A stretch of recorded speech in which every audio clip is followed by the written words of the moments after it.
Welcome back to Only Talk Sports. So we talk sports every single day, or at least we try to. I'm Roche Jeffrey. Subscribe to the channel if you like sports content. Hit that notification bell so you never miss another video. The transfer portal keeps on rolling in college basketball, and some teams need some transfer portal additions more than others. And one team that really needs some additions is the Missouri Tigers. Not because they don't have a lot of players on the roster, but it's because they're devoid of a lot of players that could possibly help them win. But Missouri got some good news on Friday afternoon with the announcement that Mark Mitchell is going to be transferring to the Missouri Tigers, the former Duke forward. He was a former five-star recruit as well. It's always good news if you're landing a guy that used to play for Duke or Kansas or any of the top programs. But I'm going to go over whether I believe Mark Mitchell can help the Missouri Tigers be a better team next season and what the Missouri roster is looking like for next season overall. Now, Dennis Gates, the head coach for Missouri, he definitely needs an influx of talent because after his first season at Missouri, where he took them to the round of 32, winning an NCAA tournament game in his first season in Missouri, that was very impressive. But then in his second season in Missouri, he didn't even win a conference game in the SEC, and they went 8-24 overall. That's absolutely abysmal. But Missouri has had a pretty good offseason so far because they're losing 4 guys to the transfer portal, and they really needed to lose some guys because there was a lot of players on their team this past season that did not really contribute, that were scholarship players. And all 4 of these guys right here on screen, including Kurt Lewis, he's transferring to East Tennessee State. Maber Majak's going to Coastal Carolina. All these guys just did not contribute for Missouri. All of them averaged under 2 points per game this past season. So none of those are big losses at all. And then when you look at who Missouri has already brought in, Jacob Cruz from Tennessee Martin's coming into the program. He has some potential. Tony Perkins was the massive addition that Missouri just landed a few days ago, the transfer point guard from Iowa. He's going to be a 5th-year senior. And if Dennis Gates allows Tony Perkins to unleash his offensive ability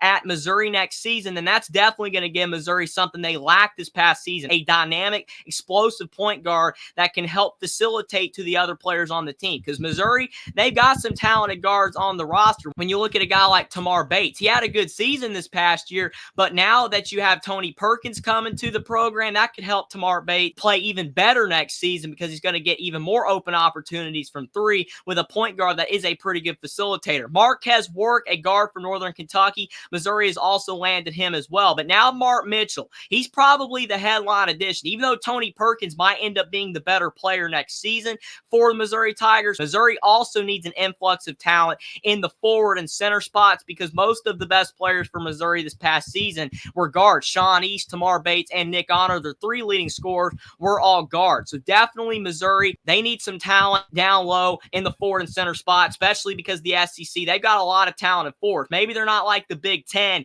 where you have to go out there and go up against 7-footers almost every single night, but still the SEC's got some big players, and Mark Mitchell is definitely what the doctor ordered for the Missouri Tigers. And what's ironic is that Duke has actually lost 7 players in this offseason so far, including Jeremy Roach, Mark Mitchell, Jalen Blakes, TJ Power, Christian Reeves, and Jade Shuett. Now Sean Stewart, a former 5-star recruit, has entered the transfer portal as well. Duke's still loaded. They got a fantastic recruiting class coming in, so they're going to be just fine. But it is interesting that Duke is losing all these guys, and maybe they've lost a guy or 2 too many. And it's funny because a lot of Duke fans said they were not going to lose any players to the portal, but in this transfer portal era, that's rarely ever the case. You're going to lose guys to the portal every single year, even if your culture is fantastic within the program. But another program's loss is another program's gain. And like I said, Missouri, they desperately needed a player like Mark Mitchell, a former 5-star recruit. He's probably going to be the most talented player on the roster next season for Missouri, and he averaged 12 points and 6 boards this past season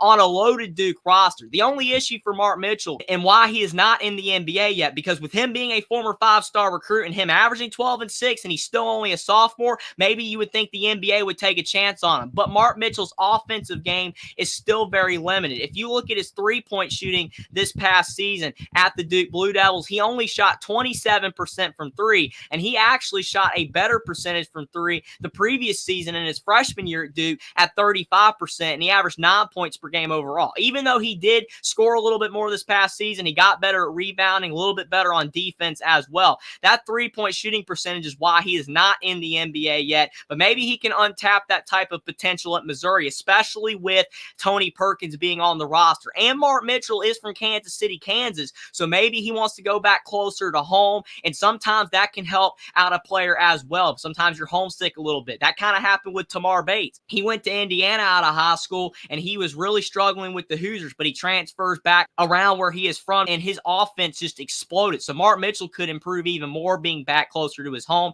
and having that dynamic point guard and being surrounded by other solid guards as well. But like I said, I don't think Missouri needs to be done yet in the transfer portal. They really need to get a center because they really lacked in the front court this past season. Mitchell will help at the 4 position, but they do need a center, and I believe that Missouri, as long as they can keep guys like Tamar Bates in the program and he doesn't transfer, because you just never know. You think these guys are staying, and then out of nowhere, they end up leaving. But Missouri, they got a solid backcourt already. Now they got the 4 spot filled with Mark Mitchell, but now they have to find a way to get a starting center that will be able to help out the program, have a complete team next season, so they will not be abysmal next year, because Dennis Gates, he cannot afford another season of being winless in the conference or only going like 4-14 in the league. They have to at least be around a 500 program next season for Dennis Gates' job to be safe, but he is doing a good job so far in the portal. But when you have a bad team, sometimes it's very easy to bring in talented players, but you got to make sure those talented players fit together, or you're going to end up having another rough year. But I think Mark Mitchell, he's got a lot of untapped potential still.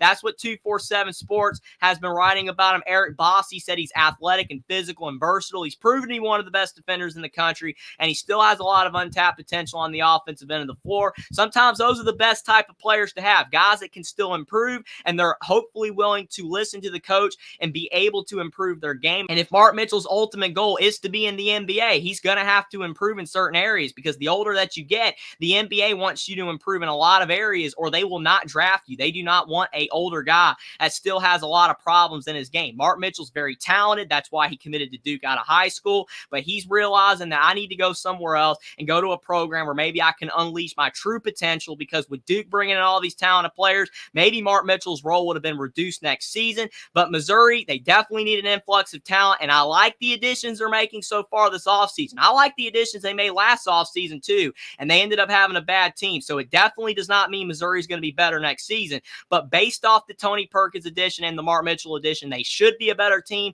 And now Dennis Gates, he's got to move on from some of the players at the bottom of the roster that are not going to contribute for Missouri all that much next season, like they already have with some of the players that are leaving, and bring in a couple more talented transfers. And I think Missouri could end up being a pretty decent team next season in the SEC, but only time will tell. But at least with the additions of Mark Mitchell and Tony Perkins, it does seem like Missouri is heading in the right direction. But let me know what you guys think in the comment section down below about Mark Mitchell transferring from the Duke Blue Devils to the Missouri Tigers, and the fact that Duke has lost all of these players to the transfer portal, which is kind of surprising, and whether you think that Mark Mitchell, paired along with Tony Perkins and possibly Tamar Bates if he returns, can really help out the Missouri Tigers be a better team next season. Subscribe to the channel if you like sports content. Like this video down below. Follow me on Twitter as well. Link is in the description, and I'll see you next time.